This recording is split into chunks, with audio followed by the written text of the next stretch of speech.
My fiancé is kind, but he doesn't support me. He says he'll do better, but nothing changes.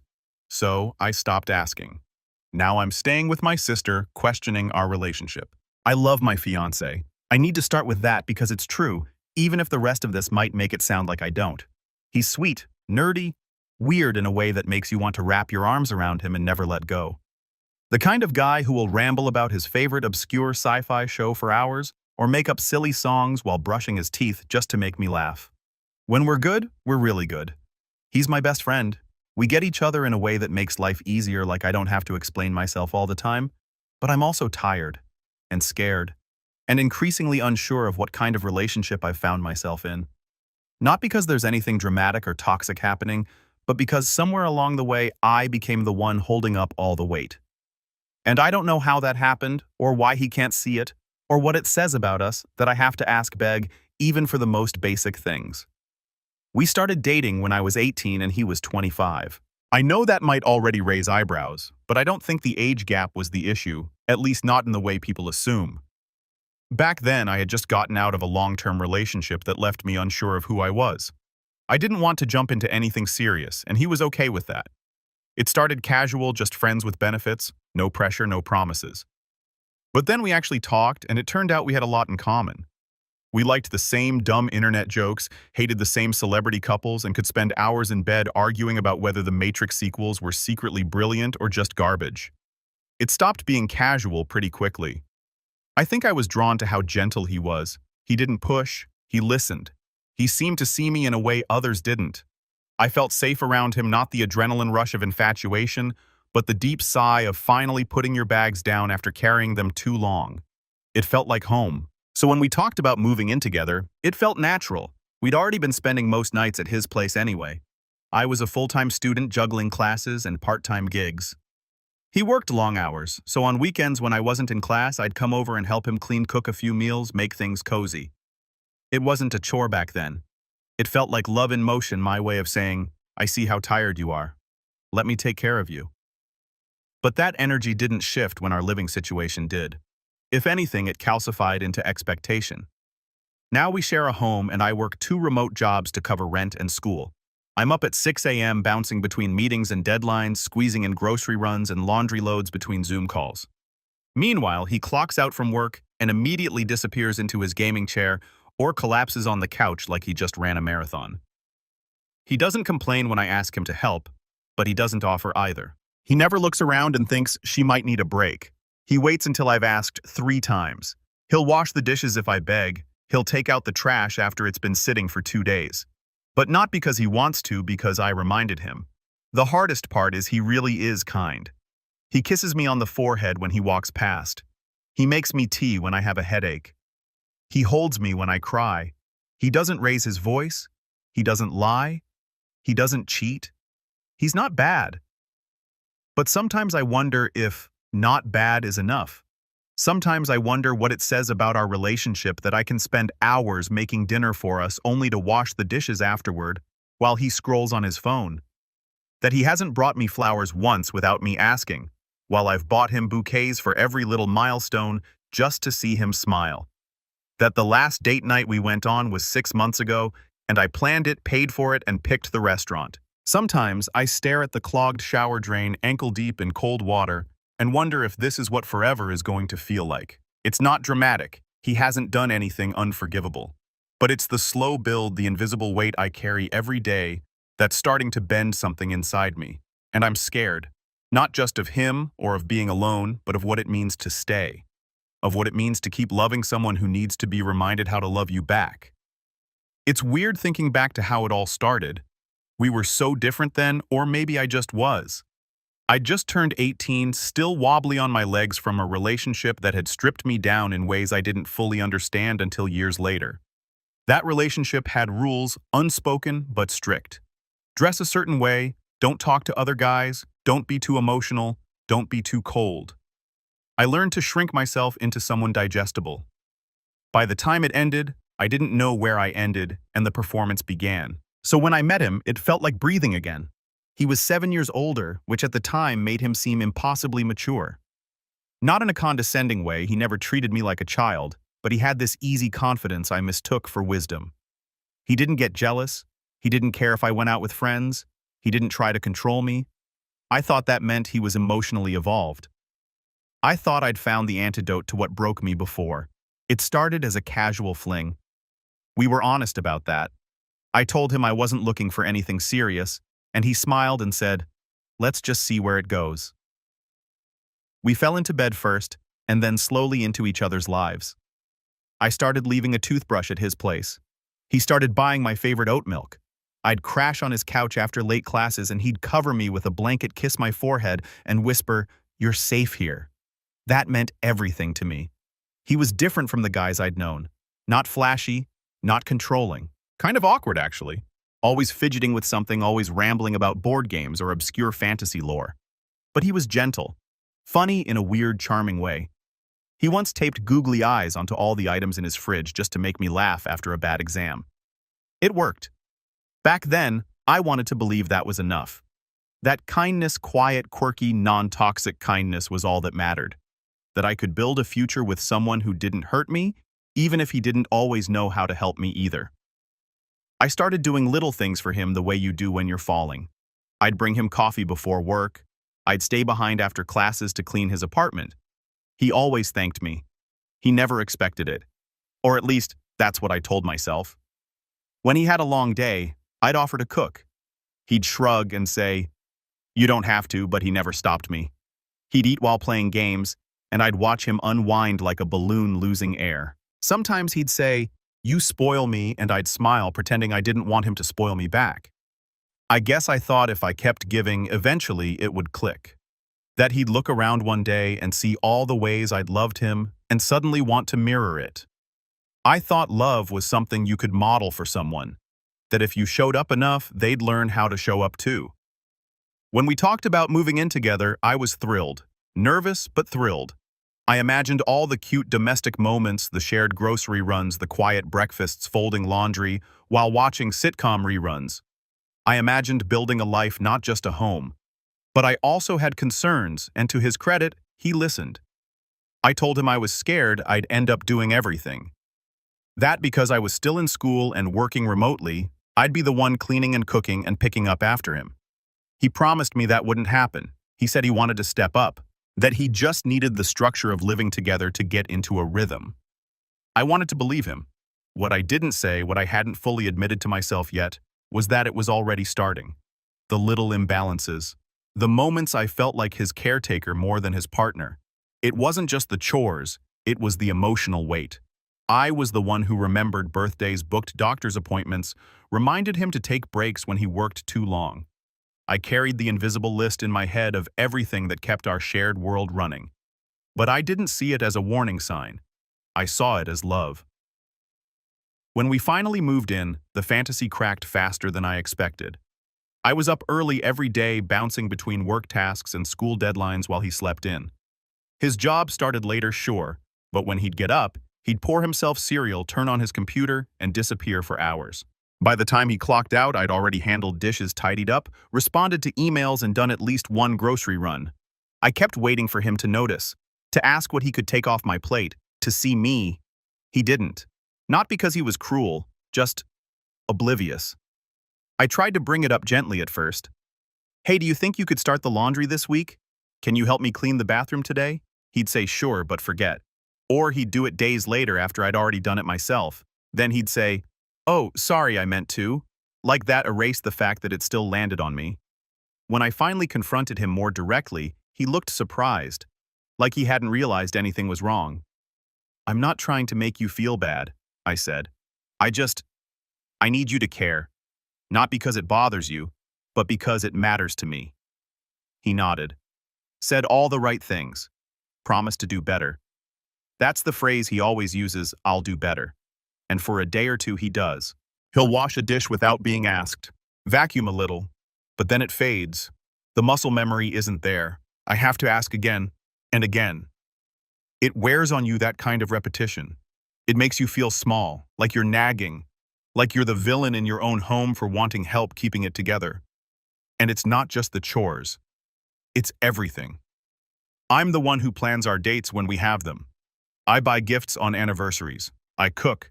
I clean. I hold space for him when he's stressed. I rub his back when he's tired. I make sure there's toothpaste in the bathroom and coffee in the cabinet. I do it because I love him. But lately, I've started wondering if he would even notice if I stopped.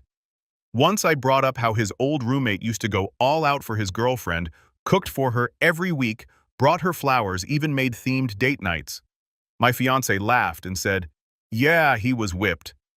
Like loving someone out loud was something to mock. I remember defending that roommate, saying I don't think it's whipped to do nice things for someone you love.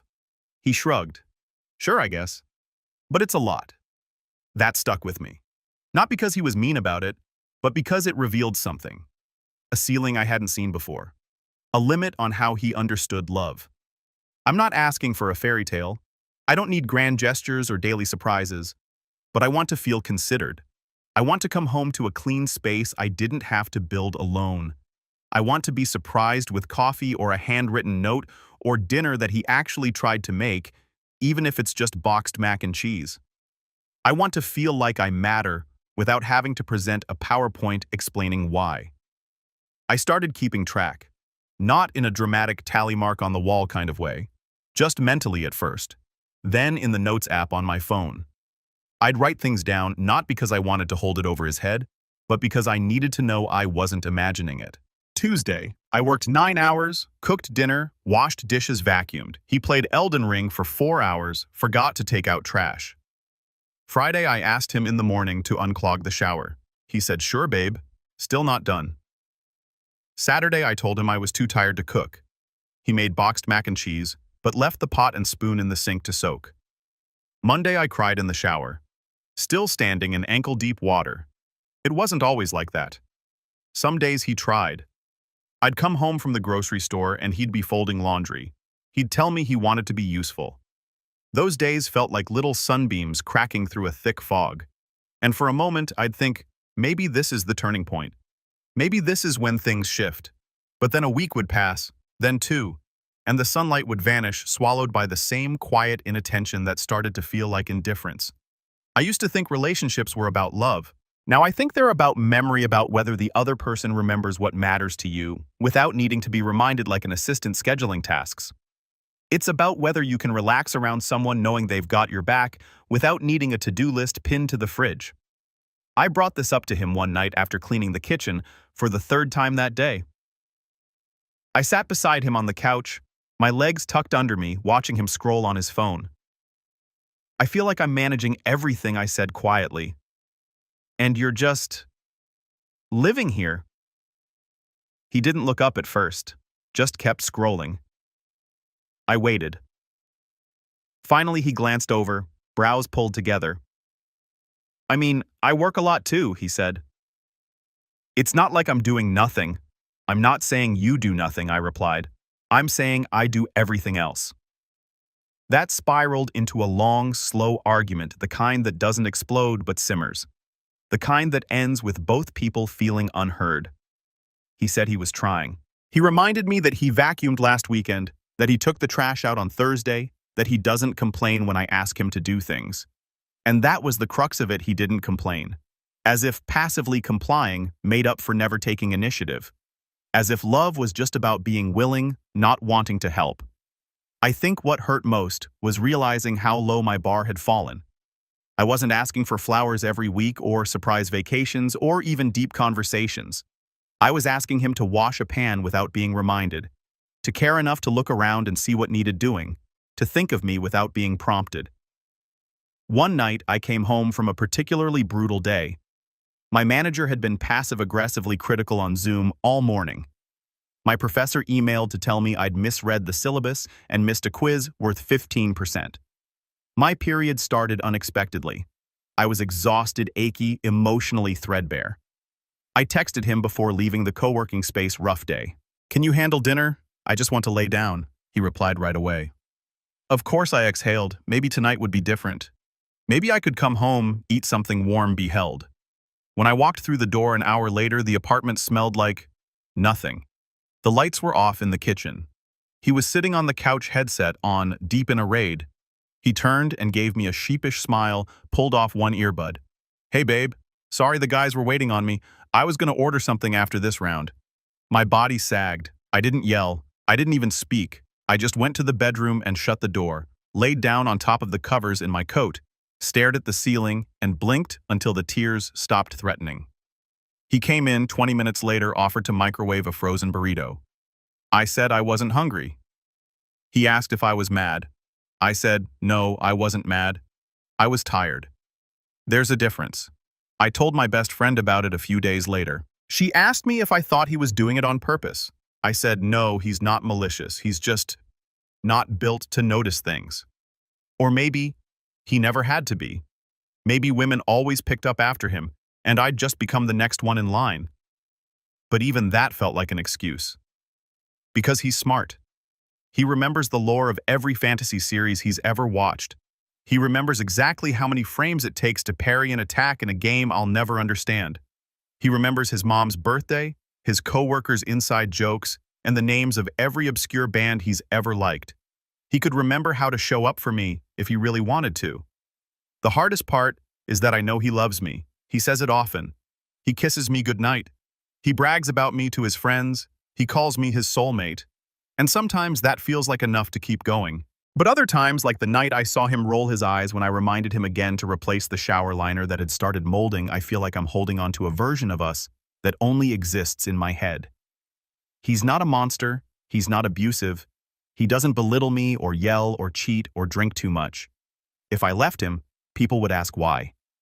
They'd look at our photos, him grinning with his arm around me at game night, or holding my hand at his cousin's wedding, and they'd say, but he seems like such a good guy. And I'd have to say, he is. He just never thought of me.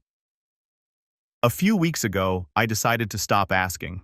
Just stop. No reminders, no gentle prodding, no, hey, could you? I wanted to see what would happen if I went quiet. The first week, nothing changed. The laundry piled up, the sink filled. I watched him walk past the overflowing trash bin 3 times without blinking. He still expected dinner, still played his games uninterrupted, still kissed me goodnight. By the second week, I started snapping. Not loudly, just little things. I'd respond with one-word answers. Stop touching him first. Eat before he got home. Let him ask me where the clean towels were. He noticed. Of course he noticed. He asked if I was mad. I'm just tired, I said. He nodded. Work been rough. I wanted to scream. Instead, I smiled and said, yeah. Later that night, I stared at the ceiling and wondered if this was what emotional erasure felt like, not being yelled at, but being slowly, silently forgotten. Being loved the way someone loves their favorite hoodie, comforting, familiar, but taken for granted. Thrown on the floor, picked up again, worn until it falls apart. That same week, I ran into his old roommate at a grocery store. We chatted, awkward but kind. He mentioned how he and his girlfriend had broken up. I think I tried too hard, he said, half laughing. Burned out, you know. Kept trying to prove I was enough. I nodded, stomach tight. I still think about her, he added. She never asked for any of it. But I wanted to do those things. That stuck with me. Not because I envied his failed relationship, but because even in retrospect, even in heartbreak, he never resented giving. It was a choice. It was love in motion. When I told my fiancé about the run-in later, he snorted. That guy, he was such a simp. I asked what he meant. He said, just all that over-the-top boyfriend stuff. Cooking every night, handwritten notes, weekly date nights. It's too much. I didn't say anything. I just nodded. That night I cried in the bathroom while brushing my teeth. I think I'm starting to understand something I didn't before. It's not about big gestures. It's not about expensive dates or surprise vacations. It's about choosing someone every day in the small ways without needing to be told. It's about hearing I love you without having to ask for it. It happened on a Wednesday. Nothing explosive. No fight. No slammed doors. Just something so quiet it might have slipped by unnoticed if I hadn't been paying such close attention. I was walking home from the train station after a dentist appointment downtown.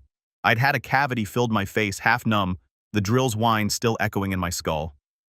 I texted him before I left the office. Face feels awful. Can you please get some soup started? Just the frozen one in the freezer? He replied right away. Sure. Got it. The smiley face stung a little too cheerful for how I felt, but whatever. I was tired, my mouth hurt, and I just wanted to lie down and feel cared for. I remember repeating those words in my head as I walked, Just let me feel cared for today. When I opened the door 30 minutes later, the apartment was still. Lights off. No smell of anything on the stove. His computer screen glowed from the other room. I stood in the kitchen for a few seconds, waiting for the sound of him getting up. Nothing. I opened the freezer. The soup was still there. I didn't cry. Not this time. I just stood there staring at the plastic container like it was some kind of monument. And then I quietly heated it up myself, holding the bowl against my face like a heating pad, the steam stinging my eyes. When he finally came out of the bedroom rubbing his neck, he looked at me like I had surprised him. "Hey," he said. "Oh, did you get the soup going already?" I didn't answer right away. I just looked at him. Really looked. His hair was messy, his shirt inside out. That confused little boy expression he always wore when he sensed something was wrong but didn't know what. It hit me then, not in a cinematic life-altering epiphany, but with a soft finality, like a window slowly closing. I was never going to be chosen the way I chose him. I spooned broth into my mouth and nodded toward the freezer. "It was still in there," I said. He blinked. "Oh, sorry, I got caught up with something. I forgot." And that was it. Not a disaster, not a betrayal, just forgetfulness. But that forgetfulness felt like the most honest thing he'd ever shown me. Later that night, I lay beside him in bed while he scrolled through Reddit, and I realized I didn't feel angry anymore. I didn't feel anything at all. That scared me more than the tears ever had. When someone you love stops being able to surprise you, it doesn't feel like safety. It feels like resignation. He set his phone down, looked over and smiled. "Love you," he said like a reflex. I nodded. "I know." And I did. I knew he loved me in the way someone loves a habit. In the way someone loves knowing you'll always be there. He loved me the way people love a porch light left on, always useful, always warm. But I wanted more than that. I wanted to be held like a question, not an answer. I wanted him to choose me deliberately, not by default. To think, what would make her feel loved today instead of, what do I have to do to keep the peace? The next day, I packed a small bag and went to stay with my sister for the weekend. I told him I needed time to think. He asked if something was wrong. I said no. Because what do you say really when the answer is everything and nothing? He texted me twice that night. "I miss you. Let me know if you want me to pick you up tomorrow." I didn't respond. I just sat on my sister's couch with a blanket and a glass of wine and cried, not because I wanted him to chase me, but because I didn't know if I even wanted him to. There's a kind of grief that comes from realizing your relationship has slowly made you disappear. Not all at once, not with bruises or screaming, but like erosion. Soft, subtle, irreversible. He says he's working on it. He says he'll do better. But the words don't land anymore. He says he loves me, but only after I ask him to. It's been a week since I came back home. He cleaned before I returned, lit a candle, folded the blankets neatly on the couch like he knew I'd notice. He even made dinner spaghetti with jarred sauce, 2 slices of garlic bread, and a little sticky note that said, "Welcome home." And for a moment standing there in the doorway, I felt that familiar tug. That aching little voice inside me that said, "See, he's trying. Don't give up yet." But then I sat down at the table, looked around at the apartment I'd furnished, the life I'd arranged, the list of reminders I'd stopped writing. And I knew. This wasn't change. It was a performance, a short burst of energy because he was afraid of losing me, not because he understood what it took to keep me. Love, real love, isn't a task you squeeze in after someone threatens to leave. It's presence, memory, action. It's doing the dishes without being asked. It's noticing the drain is clogged before your partner is ankle-deep in water. It's remembering the soup when someone tells you they're hurting. Not because they nagged, but because you heard them. The night I got back, we talked. I told him how I'd felt like a background process running his life, quiet and necessary but invisible. He looked stricken, kept saying, "Why didn't you tell me it was that bad?" I did. So many times. I told him when I asked for flowers, when I begged for help, when I said I need you to care because I do. I told him every time I chose him over myself, every time I softened my needs into palatable questions, every time I bit my tongue and did it myself because it was easier than explaining why I shouldn't have to. He said, "I love you." I said I know, and I meant it.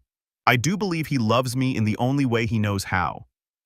But I'm starting to realize that might not be enough. I don't need someone who can love me. I need someone who chooses to daily in ways that don't require coaching. I need someone who remembers without being reminded, who sees me without needing a breakdown, who holds space without me having to collapse first. I'm not ending things. Not yet. I told him I need time, real time, not a weekend. I'm staying at my sister's again next week just to breathe. To be somewhere I'm not managing someone else's peace at the expense of my own. He said he'll be here when I'm ready, that he'll prove he can change. But this time, I'm not waiting for him to. This time, I'm watching what he does when no one's asking. Because love shouldn't have to be extracted. It shouldn't have to be explained over and over until the words lose meaning. Love should show up, especially when no one's watching. And if he can't learn that, if he can't show it on his own, then I'll know the answer I've been too afraid to face. He says he loves me. But love doesn't live in words. It lives in what you do when no one's asking.